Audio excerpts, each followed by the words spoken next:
And I'd like to just do a plug here for some of the videos that I do. I do a lot of man on the street where I just go talk to strangers, and it's really fun to just be like, what's your name, where are you from, and why are you here? And if I get someone to answer that question honestly, I can tell them why they're wrong. And I do those videos not usually to reach out to the person that I'm talking to, it's usually for people in the audience.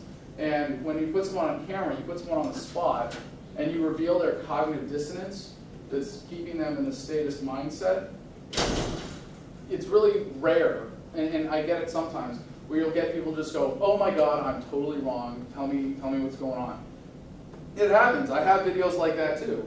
But more often, you see them digging their heels and they're very afraid. It takes a lot of courage to admit that you're wrong on camera, and it's really cool to like have that kind of psychological tool to put people on the spot that way.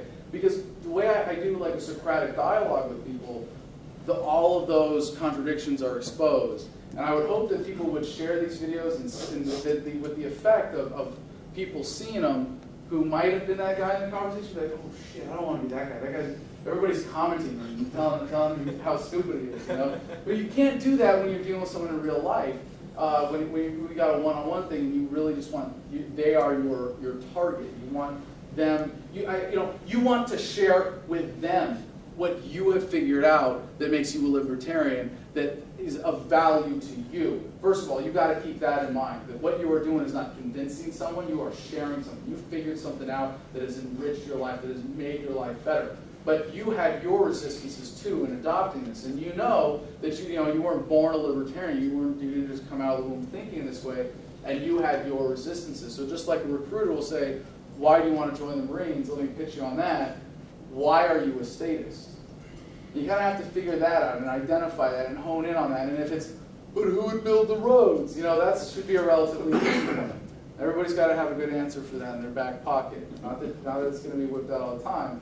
But if that's what it is, you don't talk about, hey, this is how we can have a world without war, or this is how you can keep more of your money. If that's of no interest to them, you're not going to get them on that. But all roads are leading to the same place, the same bottom of the rabbit hole, and we all have different snags, I think, along the way that keep us from going on. Psychological dissonance, wishful thinking, our own self-delusion that keeps us from making that progress. And when you're doing that one-on-one outreach, you got to listen and ask questions first. One more in the back. Could you comment on the differences between the Liberty Dollar from 4 or 5 years ago, the silver coins that you're working with, and the Bitcoins? That's a very good question. So there was something that Bernard von Nauthaus was doing with the Liberty Dollar that was very specifically trying to challenge the law of the legal tender laws that say you can't have something that is analogous or is a deliberate,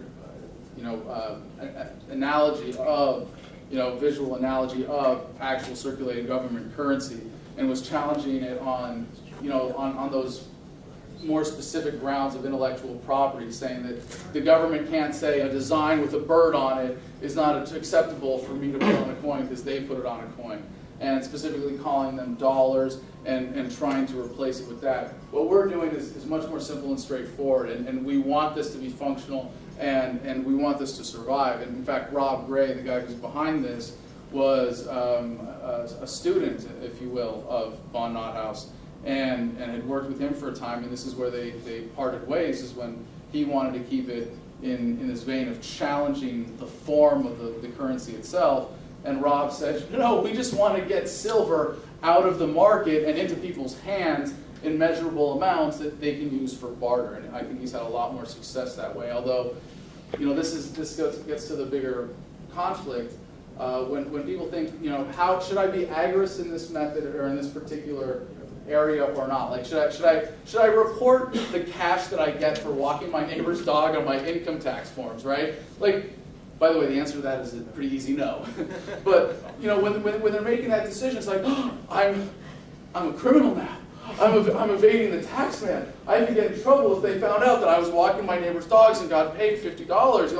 And it's true. We're conditioned to think that way. But we've come to the point now where most of the time, you're actually safer not telling the government what you're doing. Because you fill out the tax form, guess what?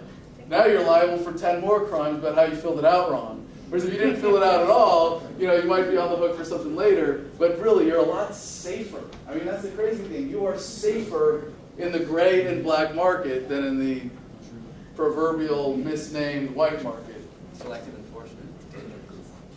But he asked Bitcoin. All right, Bitcoin too, specifically about Bitcoin.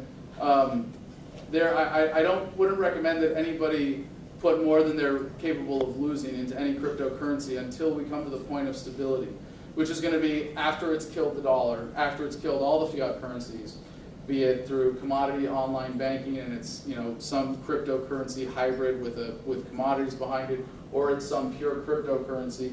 But right now it's very unstable. I think it's exciting to be able to work as much as you can in Bitcoins or in Mountain Hours or Ithaca Hours or in any kind of, it doesn't matter what it is. You will write your friend an IOU instead of giving him cash if you're confident in your friend being able to pay that back. I mean, even just that simple act is a great act of defying agorism.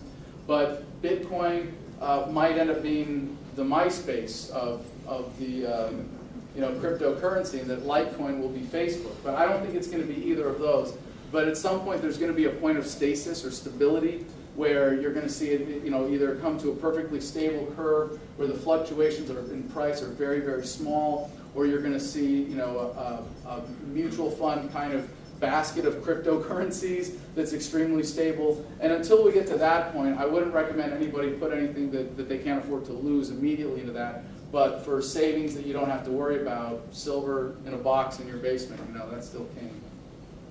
All right, we'll turn it back over to your MCs or whoever has a final